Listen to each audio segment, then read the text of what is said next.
I have breaking news to share with all of you. Lawmakers are now pushing for immediate changes to be made to Social Security.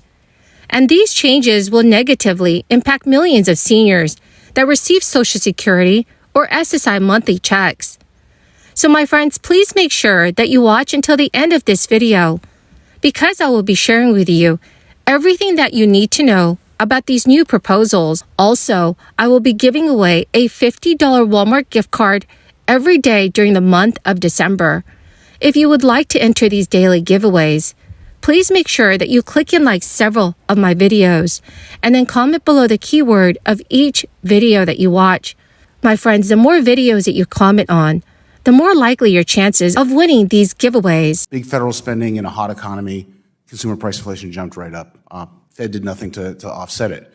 That's exactly what we saw in 2021. The $1.9 trillion American Rescue Plan was about a 50% increase in typical federal spending. Fed did nothing to counteract it. We saw a big jump in inflation in 2021. I think that's unquestionably a big root of the current inflation problem. The other episode is illustrative as well. That's 1974 with the OPEC oil embargo. Global oil prices quadruple overnight. That cost pressures in every business in America gets passed on to consumers. And we saw supply chain issues. Those are certainly part of the inflation story, but they're not all of it. That excessive federal spending, excessive stimulus produced demand across the board and rapid increases in prices. So we see FHFA in response to the housing price, substantial change in housing prices, and because of a change of administration, they've raised the statutory limit for the maximum size of mortgages that Fannie and Freddie can buy. And now you have government-sponsored enterprises are enabling the financing of mortgages on homes sold up to $1,089,300 in some places across America. So translated, taxpayers will now be on the hook to guarantee $1 million homes in places like California, New York, and D.C. suburbs. Housing experts like former FHFA Director Ed DeMarco have observed that, quote, excessively high loan limits exacerbate the affordability crisis, end quote. Do you agree with Director DeMarco that this is that something's not right here? I do. We've seen the track record of demand subsidies exacerbating high prices because of the inadequacy of supply. These are especially poorly targeted demand subsidies. They're $1 million homes. We're not exactly targeting those subsidies toward those who are most in need. And so it's the worst of both aspects of that policy. Okay, so to address inflation, what should Congress do? First, it should not exacerbate the problem.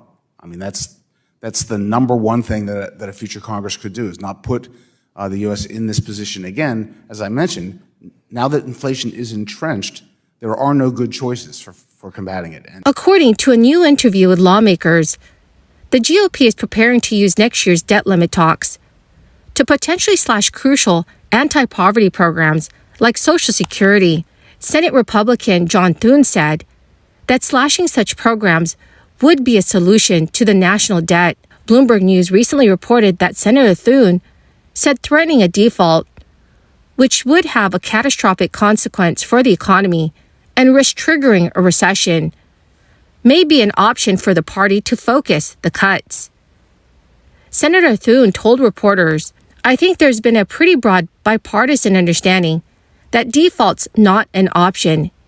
He then contradicted himself, saying, "But at the same time, I think there's an understanding that this does create an opportunity, especially if the pressure's on one side to deliver that outcome." Currently, the debt ceiling is slated to expire sometime in the first quarter of 2023.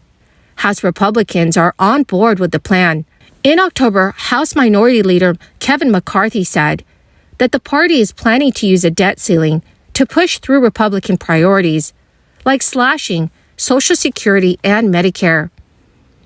With Republicans taking control of the House, and with only a slim majority for Democrats in the Senate, Republicans have the leverage and votes to potentially force cuts to the welfare program. The party had already engaged in political brinkmanship with the debt default last year, threatening to tank the economy over the Build Back Better Act, the bill that ultimately did not pass for separate reasons. Cuts to Social Security and Medicare would be devastating for recipients and for the country at large.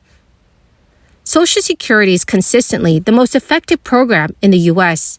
in cutting poverty, preventing tens of millions of Americans from falling into poverty each year.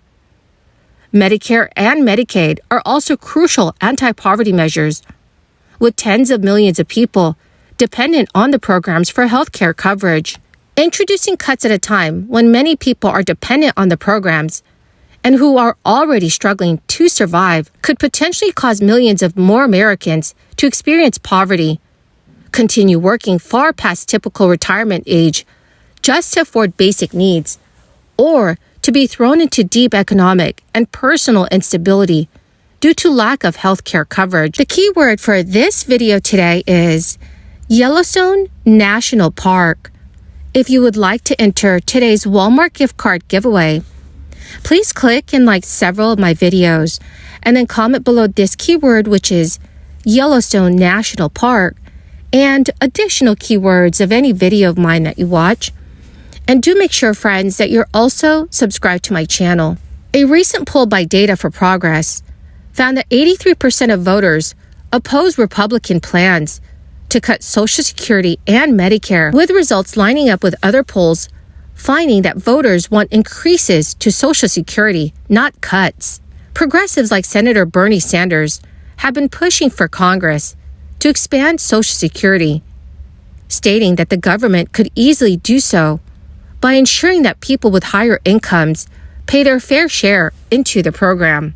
Currently, while those making less than $147,000 a year pay an even 12.4% of their yearly incomes into the program, those making more pay a smaller proportion. This is due to the highly regressive structure of the Social Security tax, which stops taxing incomes above that threshold. Meaning, for instance, those earning more than $1 million a year stop paying into the program by the end of February each year. In order to avoid future conflicts over the debt ceiling and halt Republicans' welfare cutting plan in its tracks, some progressive lawmakers and advocates have called for the abolition of the debt ceiling altogether. Senate Democrat Elizabeth Warren said this month, "The limit serves no function except to create leverage for people who are willing to ruin the economy." Over the past 20 years, national pollster Gallup has surveyed retirees to determine how many are reliant on their Social Security income just to make ends meet. Between 84% and 90% of retirees have consistently responded that Social Security accounts for a major or minor part of their needed income. So in other words, very few seniors would be okay financially without a little help from America's top retirement program. So dear friends, what are your thoughts on cuts to Social Security or Medicare? Please let me know your thoughts in the comments section below. Well, my amazing and dearest friends, that is the end of my daily stimulus update video for this morning. Thank you, my friends, for joining me here every day when I post a new video. And I want you all to know that I greatly appreciate every single one of you. The winner of yesterday's Walmart gift card giveaway is Elizabeth Folks. Congratulations, my dear friend. To claim your gift card, please check your notifications page and send me a message, or message me on my Facebook page. Thank you, my friends, and have a wonderful and blessed weekend.